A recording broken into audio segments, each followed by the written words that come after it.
নবী করিম সাল্লাল্লাহু আলাইহি সাল্লামের কিছু জীবনী নিয়ে আলোচনা করার চেষ্টা করব ইনশাআল্লাহুল আজিজ। ওমা তৌফিক ইল্লা বিল্লাহ আলাইহি তাওয়াক্কালতু ওয়া ইলাইহি উনীব।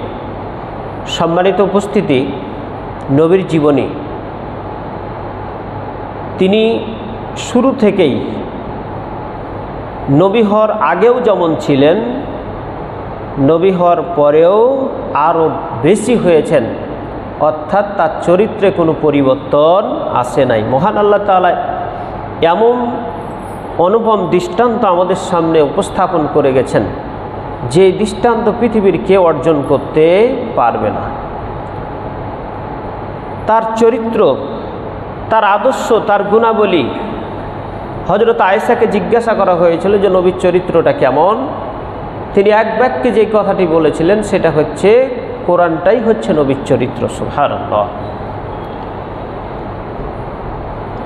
যেই চরিত্র অর্জন করতে পারলে ইহকালে শান্তি, পরকালে মুক্তির একটা পাথিও হবে। চরিত্র এর অর্থ হলো জীবনাচর। সাহাবীগণ যে চরিত্র অবলম্বন করেছেন, অনুধাবন করেছেন, চলেছেন, ফিরেছেন, তাদের সেটাকে বলা হয় সাহাবা চরিত্র, যার আরবি হচ্ছে খুলুক, বহুবচন হচ্ছে আখলাক। এর আবিধানিক অর্থ হচ্ছে স্বভাব, চরিত্র, বৈশিষ্ট্য, শিষ্টাচার ইত্যাদি। পারিভাষিক অর্থে বলা হয়েছে জীবন চলার পথে আমাদের কথা ও কর্মের মাধ্যমে যে স্বভাব, যে চরিত্রটা ফুটে ওঠে সেটাই হচ্ছে আখলাক বা চরিত্র। চলতে ফিরতে যেই জিনিসটা আমাদের আচরণ থেকে প্রকাশ পায় সেটাই হচ্ছে আমাদের চরিত্র।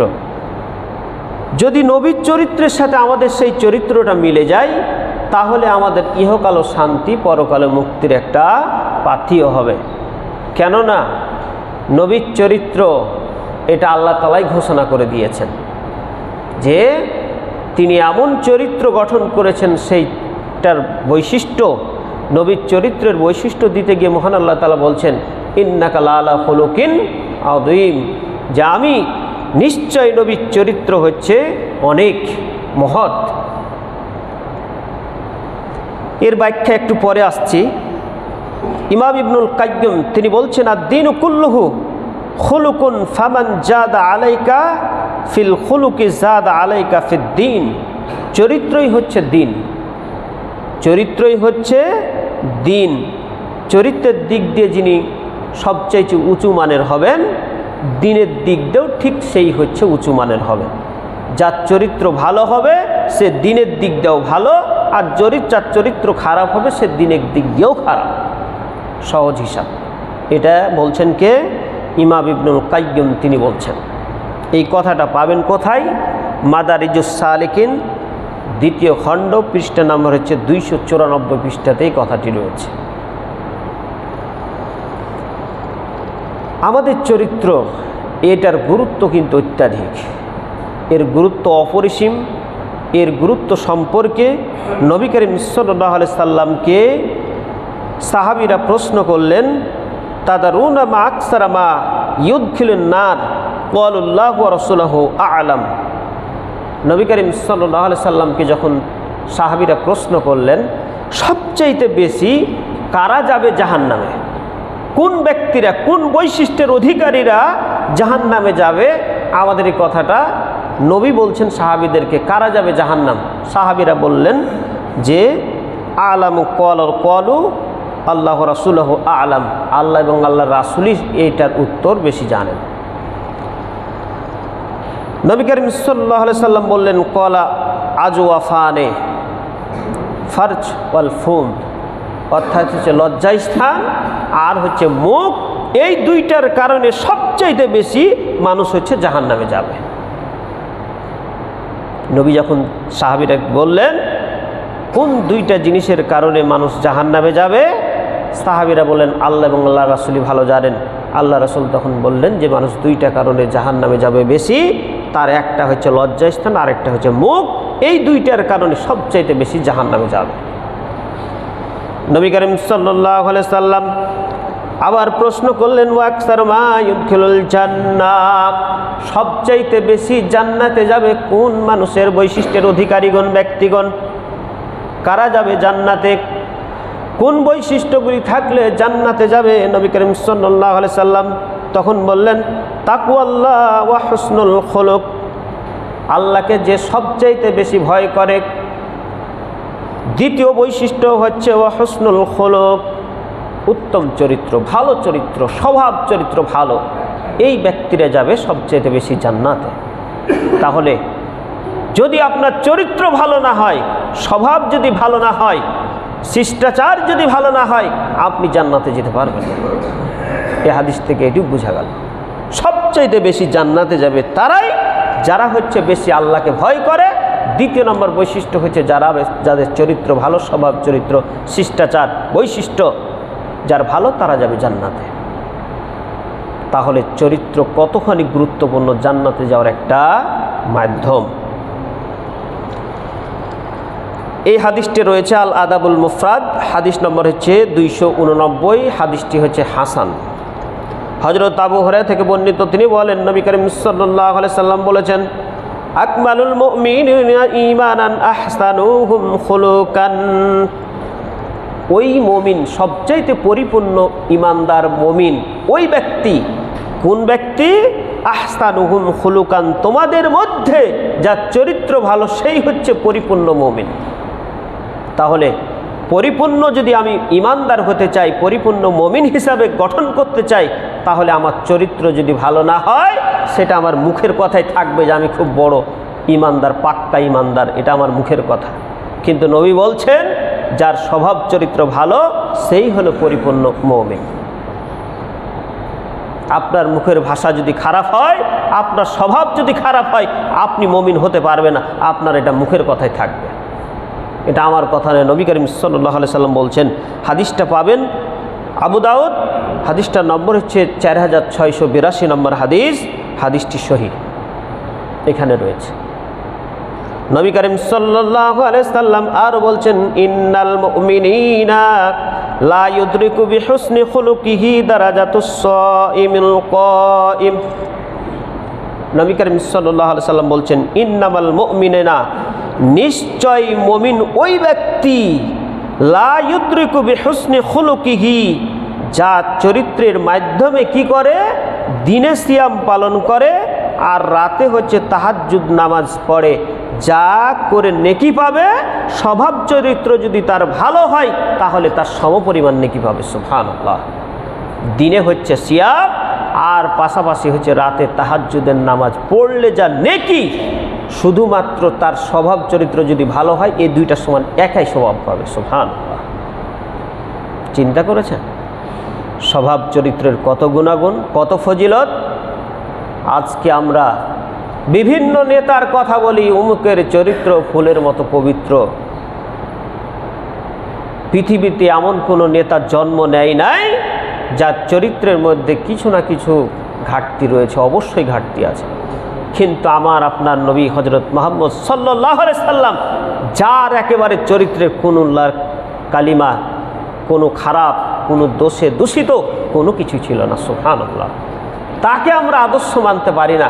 বিভিন্ন লিওনেল মেসি, রোনালদো, আরও বিভিন্ন জনকে আমরা আদর্শ মানতে চাই, অনেক যুবকেরা চাই মানতে, কিন্তু যার চরিত্রে কোনো কালিমা ছিল না, কোনো খারাপই ছিল না, স্বভাব চরিত্র ভালো ছিল, তাকে আমরা আদর্শ মানতে চাই না। তার সুন্নাতগুলো আমরা মানতে চাই না। তার চুলের যে কাটিং ছিল সেই সুন্নাত অনুযায়ী আমরা কাটতে পারি না।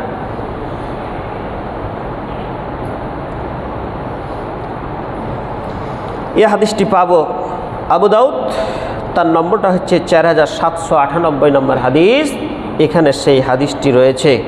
তাহলে নবীর চরিত্র কত গুরুত্বপূর্ণ। মাইকেল এইচ হার্ট, আমরা অনেকেই নাম শুনেছি ওই ব্যক্তিটার। তিনি একজন খ্রিস্টান। তিনি 100 মনীষীর ব্যক্তির জীবনী লিখেছিলেন। সর্বপ্রথম যার নাম দিয়েছেন তিনি হচ্ছেন আমার আপনার সবার নবী হযরত মুহাম্মদ সাল্লাল্লাহু আলাইহি সাল্লাম। তাকে প্রশ্ন করা হলো, তুমি একজন খ্রিস্টান, খ্রিস্টানদের মধ্যে অনেক বড় বড় পণ্ডিত রয়েছে, তাদের নামটা তুমি এক নম্বরে না দিয়ে হজরত মুহাম্মদ সাল্লাল্লাহু আলাইহি সাল্লামের নামটা কেন দিলে? কারণটা কি? তুমি তো একজন খ্রিস্টান, তুমি তো অন্য খ্রিস্টানদের একজন ব্যক্তির নাম দিতে পারতা, কিন্তু তুমি এটা দিলা না কেন? তাকে যখন এই প্রশ্নটা করা হলো, তিনি উত্তর দিলেন, দেখেন, আমি সবার জীবনী পড়ে দেখেছি, প্রত্যেকের কিছু না কিছু, কোনো না কোনো একটা ভুল তাদের রয়েছে, কিন্তু একমাত্র নবী করিম সাল্লাল্লাহু আলাইহি সাল্লামের জীবনী আমি দেখেছি, পড়েছি, তার জীবনে একটাও কোনো ভুল আমি খুঁজে পাইনি। আমার মন বলছে, আমার বিবেক বলছে, তাকে যদি আমি এক নম্বরে না দিই, আমার বিবেকের আমি এটা করতে পারছি না, এই জন্য আমি তার নামটা কোথায় দিয়েছি? এক নম্বরে দিয়েছি। তার নামটা হচ্ছে মাইকেল এইচ হার্ট। তিনি 100 মানুষের জীবনে লিখেছেন। তাহলে তার আদর্শ আমাদেরকে মেনে নিতে হবে। তার যে সুন্নাতগুলো রবিউল আউয়াল মাস দেখতে দেখতে আজকে প্রায় 17-18 দিন চলে গেল, আমরা তার জীবনী থেকে কতটুকু শিক্ষা নিয়েছি? প্রত্যেক বছর রবিউল আউয়াল মাস আসে, কিন্তু ওই যে একটা দিন ঈদে মিলাদুন নবী পালন করেই আমাদের দায়িত্ব শেষ না। চলতে ফিরতে, উঠতে বসতে, হাটে বাজারে যেখানে যাবেন সেখানেই নবী করিম সাল্লাল্লাহু আলাইহি সাল্লামের সুন্নাত জড়িত রয়েছে। আমরা যদি না জানি তাহলে আমাদের হচ্ছে ব্যর্থতা।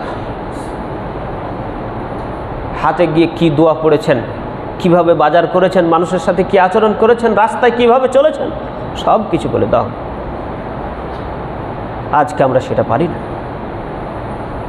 আল্লাহ তাআলা সেই নবীর চরিত্রের বৈশিষ্ট্যটা তিনি উল্লেখ করছেন, ওয়া ইন্নাকা লাআলা খুলুকিন আযীম। সূরা কলম আয়াত নাম্বার হচ্ছে 68 নম্বর সূরা, আয়াত নাম্বার 4। মহান আল্লাহ তাআলা বলছেন, আর নিশ্চয় আপনি মহান চরিত্রের ওপরে রয়েছেন। এটা আল্লাহ তাআলা তাকে সার্টিফিকেট দিয়ে দিলেন। সুবহানাল্লাহ। আপনি একজন, পৃথিবীতে যত নেতা রয়েছে তাদের জীবনী এভাবে কেউ ব্যাখ্যা দিতে পারবে না। আর কারো বিরুদ্ধে যদি দেয়, কারো সম্বন্ধ যদি দেয়, তো দেখা যাবে তাকে, তার ওপর হুমড়ি খেয়ে বসে যাবে। সে কি করছে না করছে সেটার উপর সে মানুষ ধাবিত হবে। কিন্তু আল্লাহ তাআলা বলে দিলেন যে নবী মুহাম্মদ সাল্লাল্লাহু আলাইহি সাল্লাম, তুমি মহান চরিত্রের অধিকারী, আমি তোমাকে এই সার্টিফিকেটটা দিয়ে দিলাম। এটা হচ্ছে সূরা আল কলম 68 নম্বর সূরা, আয়াত নাম্বার 4। এখানে যে কথাটি রয়েছে খুলুকিন আযীম, খুলুক হচ্ছে 3 প্রকার। খুলুক হচ্ছে 3 প্রকার। খুলুক হাসান, খুলুক হাসান, দ্বিতীয় হচ্ছে খুলুকুল কারিম, আর খুলুক 3য় নাম্বার হচ্ছে খুলুক আজিম। এখন কাকে বলা হয় খুলুক হাসান? উহাকে বলা হয় যে আপনি কাউকে একটা কথা বললেন, সেও আপনাকে পাল্টা প্রতিউত্তর দিল। আপনি কোনো একটা অন্যায় কাজ করলেন, সেও আপনার সাথে অতটুকুই পরিমাণ একটা অন্যায় কাজ করলো, অর্থাৎ পাল্টাপাল্টি, সমান সমান, বেশি না। আপনি যতটুকু করলেন সেও করলো, এটাকে বলা হয় খুলুক হাসান। এটার নাম হচ্ছে খুলুক হাসান। খুলুক কারিম, ওই ব্যক্তি আপনার সাথে খারাপ আচরণ করেছে, কিন্তু আপনি তাকে কিছুই বলেননি, তার প্রতি উত্তর কোনো কিছুই করেননি, এটাকে বলা হয় খুলুক কারিম। পক্ষান্তরে কি করেছেন? তার জন্য একটা ভালো দোয়া করেছেন। পক্ষান্তরে কি? আপনি তার জন্য ভালো চেয়েছেন, তার খারাপ চাননি। আপনার সাথে সে খারাপ আচরণ করেছে, অন্যায় করেছে, আপনি তার সাথে খারাপ আচরণ করেন নাই, এর নাম হচ্ছে খুলুক কারিম। আর সর্বশেষ 3য় নাম্বার হচ্ছে খুলুক আযীম। এটা উহাকে বলা হয় যেটা অন্য মানুষ আক্রমণ করলো, লাঞ্ছিত করলো, অপমানিত করলো, তার প্রতি উত্তর কোনো কিছু করেনি, বরঞ্চ তাকে বুকে টেনে নিয়েছে, তাকে আদর করেছে, তাকে সাহায্য করেছে, তাকে যে কোনো বিপদ থেকে উদ্ধার করেছে, তাকে সর্বাত্মক তার জন্য ভালো দোয়া করেছে, তাকে ভালো রাস্তা দেখিয়ে দিয়েছে। এর নাম হচ্ছে খুলুক আযীম। এই বৈশিষ্ট্যটা নবী করিম সাল্লাল্লাহু আলাইহি সাল্লামকে মহান আল্লাহ তাআলা দিয়েছেন। সুবহানাল্লাহ।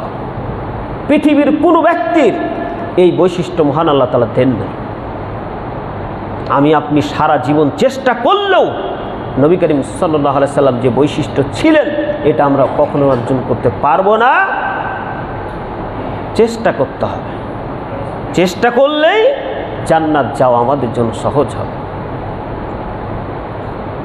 এই বৈশিষ্ট্যই বলছেন যে ওয়াইন্নাকা লাআলা খুলুকিন আযীম, আমি তোমাকে মহান চরিত্র, মহান বৈশিষ্ট্য আমি তোমার ভিতরে দিয়ে দিয়েছি। সুবহানাল্লাহ। আজকে আমরা নবীকে সেভাবে মানতে পারি না। যে বৈশিষ্ট্য তাকে দিয়েছেন মহান আল্লাহ তাআলা, সেই বৈশিষ্ট্য আমাদেরকে অনুসরণ করতে হবে। দেখতে দেখতে রবিউল আউয়াল মাস শেষের দিকে আমরা কয়টা তার সুন্নাত অনুসরণ করেছি, কয়টা বৈশিষ্ট্য তার আমরা নিজের ভিতরে আনয়ন করতে পেরেছি। আমরা যদি তার সুন্নাতগুলো অনুসরণ করতে পারি তাহলে আমাদের জন্য সহজ হবে। কুল্লু উম্মাতিন ইয়াদখুলুল জান্নাহ, সবাই আমার সব উম্মতি সব মানুষই জান্নাতে যাবে ইল্লা মান আবা, যারা আমাকে অস্বীকার করবে তারা কখনোই জান্নাতে যেতে পারবে না। সাহাবীগণ জিজ্ঞাসা করলেন আবা আবার কি? নবী করিম সাল্লাল্লাহু আলাইহি ওয়াসাল্লাম বলছেন, যে ব্যক্তি আমার অনুসরণ করলো সে হচ্ছে আমার অনুসরণ জান্নাতে গেল, আর যে আমার অনুসরণ থেকে বিমুখলেও আমার সুন্নাতের অনুসরণ করলো না, আমার সুন্নাতকে মানলো না, সেই হচ্ছে আবা, সেই যাবে জাহান্নামে। এখন আমি আপনি সুন্নাতগুলো কি সেটাই জানি না, তাহলে পালন করব কিভাবে? আমাদের উচিত ছিল নবীর সুন্নাতগুলো আলোচনা করার। বছরে একটা দিন জালসা করে, একটা দিন মাহফিল করে কতটুকু শিখবেন? আমরা তো দুঃখের বিষয় অন্যান্য অনুষ্ঠানগুলোতে, অন্যান্য যে নেতা নেত্রীর আলোচনাগুলোতে যাদের দোষে দূষিত, যাদের বৈশিষ্ট্য একেবারে খারাপ নোংরা, তাদের ডাকে আমরা অনুষ্ঠান শুরু হবে 3টায়, আমরা সেখানে 10টা থেকে হাজির হয়ে যাই। কিন্তু জুমার দিন বলা হয়েছে আপনারা আগে আসেন, কিন্তু আমরা আসি সব পরে। সর্বশেষ এসে আলোচনা কি হয় আমরা সেটাই বুঝতে পারি না।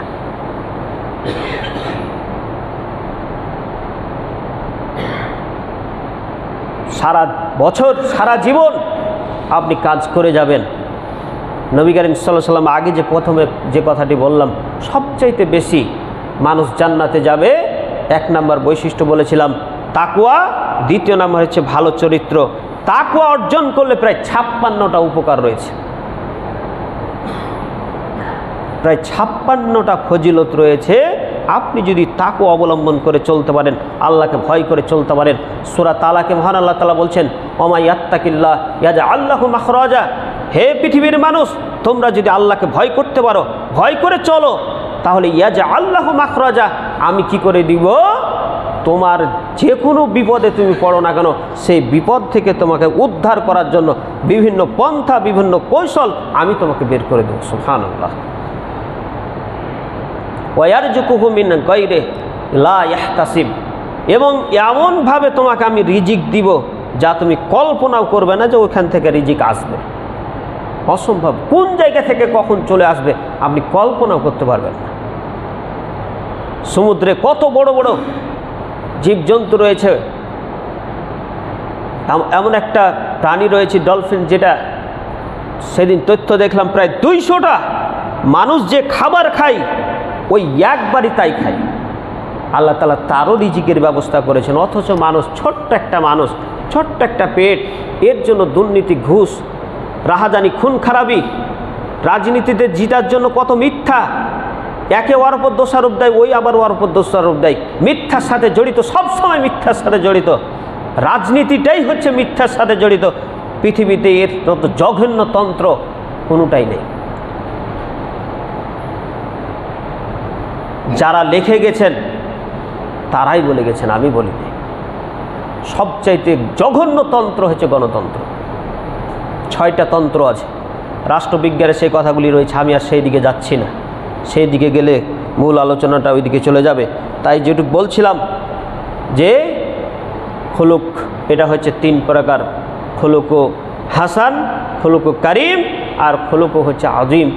মহান আল্লাহ তাআলা যেই জিনিসটা দিয়েছেন সেটা হচ্ছে খুলুকু আজিম, নবীর সাথে এই বৈশিষ্ট্য আমাদেরকে অর্জন করার চেষ্টা করতে হবে। আমরা যদি অর্জন করতে পারি তাহলে আমাদের ইহকাল পরকাল সব জায়গাতে আমরা কামিয়াবি হতে পারবো। আল্লাহ যেন আমাদেরকে কামিয়াবি হওয়ার তৌফিক দান করেন। সকলে বলুন আল্লাহুম্মা আমিন। আল্লাহ তাআলা বলছেন, লাকাদ কানা লাকুম ফি রাসূলিল্লাহি উসওয়াতুন হাসানা, অবশ্যই তোমাদের জন্য রয়েছে রাসূল সাল্লাল্লাহু আলাইহি সাল্লামের মধ্যে উত্তম আদর্শ। তোমরা যদি এটা মেনে নিতে পারো, পৃথিবীতে চলতে পারো, তাহলে অবশ্যই তোমার এর মধ্যেই রয়েছে উত্তম আদর্শ, ইহকাল পরকাল সব জায়গাতেই। এই কথাটা হচ্ছে সূরা আল আহজাব 33 নম্বর সূরা আয়াত নম্বর 21, এখানে সেই কথাটি রয়েছে। এখন আমরা জানার চেষ্টা করব নবী করিম সাল্লাল্লাহু আলাইহি সাল্লামের কি কি বৈশিষ্ট্য ছিল, কিভাবে তিনি কথা বলতেন। তিনি কথা বলতেন অল্প, বেশি কথা বলতেন না। বেশি কথা বলাও হচ্ছে অনুচিত, অন্তর মরে যায়। তারপরে আরও পারিপার্শ্বিক যে অবস্থাগুলো সেগুলোর পরিবর্তন হয়, অনেক ক্ষতি হয়। তিনি অল্প কথা বলতেন।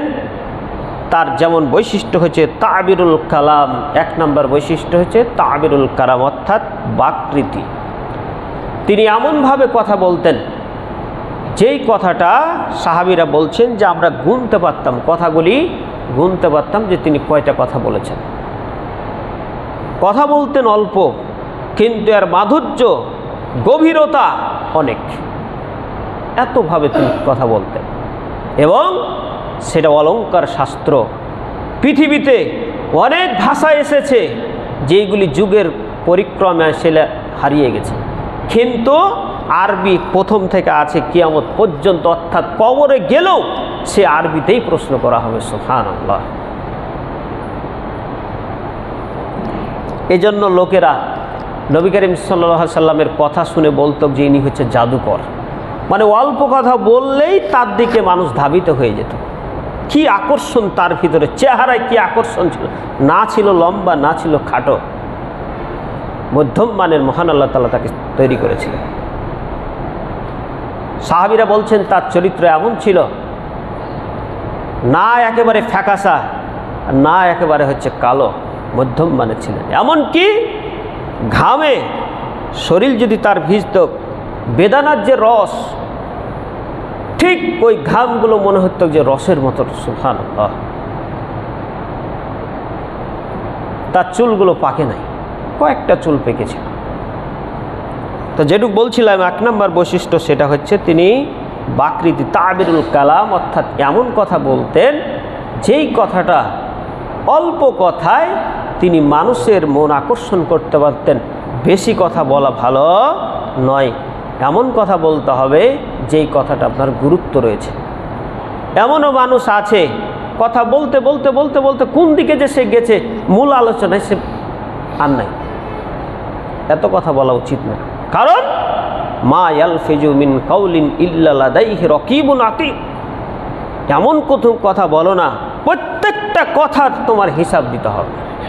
আজকে যে কথাটা বলছো, ক্ষমতার জোরে পাওয়ার আছে, নেতা রয়েছে, দল পাওয়ার রয়েছে, এমন কিছু কথা বলিও না যেই কথাটার জন্য তোমার পরকালে তোমাকে ভোগ করতে হবে কষ্ট। আজকে আলেমদেরকে বিভিন্নভাবে অপমান, লাঞ্ছিত, অনেক কথা বলা হয়। আলেমরাও পারে প্রতিরোধ করতে, কিন্তু তারা অনেক সময় নবীর আদর্শে আদর্শিত হতে গিয়ে অনেক সময় সেখান থেকে বিরত থাকে। তো যাই হোক, যেটি বলছিলাম সেটা হচ্ছে 1 নম্বর বৈশিষ্ট্য নবীর, সেটা হচ্ছে তাবিরুল কালাম। এমন অফুরন্ত কথা বলা উচিত না, যেটুক দরকার, যেটুক প্রয়োজন সেই কথাটুকু বলবেন। 2 নাম্বার হচ্ছে সত্যবাদিতা ও আমানতদারিতা। আজকে এটা বড় অভাব, সত্য কথা বলতেই জানে না মানুষ। নেতারা এর বিরুদ্ধে মিথ্যা কথা, ওর বিরুদ্ধে মিথ্যা কথা, মিথ্যা বলতে বলতে বলতে বলতে মনে হচ্ছে মিথ্যাটাই মনে হচ্ছে সত্য হয়ে গেছে। এর ওপর দোষারোপ হয়, ওর ওপর দোষারোপ। সত্য তো একটাই, সত্য তার জীবনে 2টা হবে না।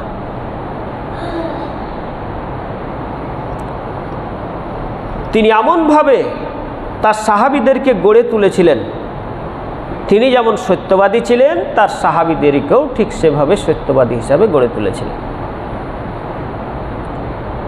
তিনি কেমন সত্যবাদী ছিলেন? নবীর আগেও সত্যবাদী, নবী হওয়ার পরেও তিনি সত্যবাদী এবং সবচেয়ে বড় আমানতদার ছিলেন। কাফের মুশরিকরা তাদের নেতাদের কাছে জিনিস রেখে তারা নিশ্চিন্ত হতো না, মনে মনে ভাবত তার কাছে জিনিস রেখে আমরা পাবো না। কিন্তু নবী করিম সাল্লাল্লাহু আলাইহি সাল্লামের কাছে জিনিস রাখলে তারা একেবারে স্বাচ্ছন্দ্য থাকতো, আনন্দে থাকতো যে আমরা যেই জিনিসটা রেখেছি সেই জিনিসটাই পাবো, এটা তাদের বিশ্বাস ছিল। আজকে আগের যুগে দেখা গেছে অমুকের জমিটা ওই জমিটা দিয়ে দিলাম, লিখিত পড়িত হতো না। আর আজকে বাপ যদি ছেলেকে জিনিস দেয় তাও বলে যে না, লিখিত তুমি দাও, তারপরে আমি বিশ্বাস করবো, না হলে করবো না। কোথায় আছে আমাদের ঈমান আর কোথায় আমাদের কথাবার্তা? বাপকেও বিশ্বাস নাই, ভাইকেও বিশ্বাস নাই।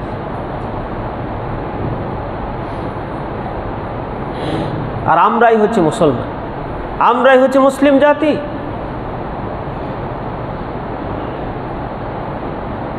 নবী করিম সাল্লাল্লাহু আলাইহি সাল্লামকে কত তারা বিশ্বাস করতেন। সহিহ বুখারীতে হাদিসটি রয়েছে, তার নম্বরটা হচ্ছে সহিহ বুখারী, হাদিসটার নম্বর হচ্ছে 7, ইসলামিক ফাউন্ডেশন তার নম্বরটা হচ্ছে 6 নম্বর হাদিসে। অনেক লম্বা হাদিস, অনেক কথা রয়েছে, আমি সংক্ষেপে সব ছোট্ট একটি কথা বলতে চাই যে যখন আল্লাহ তাআলা আয়াত নাজিল করলেন ওয়ানজির আসিরাতাকাল আকরাবিন, এই আয়াতটা যখন নাজিল হলো, অর্থ হলো আয়াতটা, এটা হাদিস, তখন যে তুমি তোমার নিকট আত্মীয়দেরকে তুমি দাওয়াত দাও। নিকট আত্মীয় যখন এই কথাটি আসলো তখন নবী করিম সাল্লাল্লাহু আলাইহি সাল্লাম তার সকলকে, তার জাতিকে ডাকলেন। ডাকার পরে তিনি বলছেন, আর আইতুম ইন আখবারতুকুম আন্না খায়লান তাখরুজু মিন শাফাহি হাদাল জাবালি আকুনতুম মুসাদ্দিকি। বিপদ বিপদ, এভাবে যখন ডাক বললেন, সকলেই একত্রিত হয়ে যখন হলেন তখন বলছেন, আমি যদি তোমাদেরকে বলি যে পাহাড়ের ওই পাশে একদল সৈন্য রয়েছে তোমাদের প্রতি আক্রমণ করার জন্য, ওতপ্রোতভাবে তারা সেখানে রয়েছে, আমার কথা কি তোমরা বিশ্বাস করবে? তখন সমুচ্চরে সকলেই এক বাক্যে উত্তর দিল যে তুমি কোনোদিন, তোমার মুখ থেকে আমরা কোনোদিন মিথ্যা কথা শুনি নাই, তুমি যাহা বলবে তাহাই হলো সত্য, আমরা বিশ্বাস করি। সুবহানাল্লাহ, এটি কম চারটিখানি ব্যাপার। এক বাক্যে তারা বিশ্বাস করেছে। আবু সুফিয়ান ব্যক্তি, তিনি হচ্ছেন নবী করিম সাল্লাল্লাহু আলাইহি সাল্লামের সব সময় দুশ্মনী করেছেন, সব সময় তাকে চলতে ফিরতে উঠতে বসতে যেখানেই সুযোগ পেয়েছেন সেখানেই তাকে অপমানিত করার চেষ্টা করেছেন। সেও বলছেন যে আমরা কখনোই তোমাকে মিথ্যা কথা বলতে শুনিনি, তুমি সব সময় সত্য কথা বলেছ, অতএব আমরা তোমাকে কখনোই মিথ্যা কথা বলতে শুনি নাই। তো তুমি যে বলছো, আমরা এক বাক্যে বললাম যে তুমি যাহা বলেছ তাহাই সত্য। তাহলে এইরকম বিশ্বাস, এইরকম আমানতদার হতে হবে। তিনি যখন মক্কা থেকে মদিনায় হিজরত করে চলে যান, তার কাছে অনেক কিছু ছিল, আমানত রেখেছিল কাফের মুশরিকরা। তাকে যখন মক্কা থেকে তেড়ে দেয়, তিনি ইচ্ছা করলে সব সম্পদগুলো নিয়ে চলে যেতে পারতেন, কিন্তু অর্থ সম্পদগুলো তিনি নিয়ে যান নাই। আমি আপনি হলে কি করতাম? বলতাম তুমি আমার এলাকা থেকে, আমার বাড়ি থেকে, আমার ঘর থেকে, আমার জনপদ থেকে তোমরা তাড়াই দিবা, তোমাদের জিনিস আমি ফেরত দিব, এই কথাটাই বলতাম আমরা। কিন্তু নবী করিম সাল্লাল্লাহু আলাইহি সাল্লাম এটা করেন না। সব সম্পদগুলো আলীর হাতে জমা দিয়ে বললেন যে সবকে তুমি দিয়ে দেবে, এর সম্পদগুলো সব লিখে দিয়েছিলেন। সুবহানাল্লাহ, তাকে বাড়ি থেকে, নিজের ঘর থেকে, নিজের জনপদ থেকে, নিজের পিতার ভূমি থেকে, আত্মীয় স্বজন থেকে তাকে দূরে সরিয়ে দিচ্ছে, এরপরও তিনি আমানতের খিয়ানত করেন নাই। আমানতের খিয়ানত করা এটা হচ্ছে মুনাফিকের আলামত। আজকে মুসলমানদের মধ্যে এই বৈশিষ্ট্যগুলি রয়েছে। 4টা মুনাফিকের আলামত আছে, তার মধ্যে একটা হচ্ছে আমানত ভঙ্গ করা। এরপরে তৃতীয় নাম্বার হচ্ছে ক্রোধ দমনশীলী, রাগ। রাগ নিয়ন্ত্রণ করা এটাও একটা মুমিনের আলামত। অনেক সময় আমরা বলি যে আমরা রাগ নিয়ন্ত্রণ করতে পারি না, এটা ভুল কথা।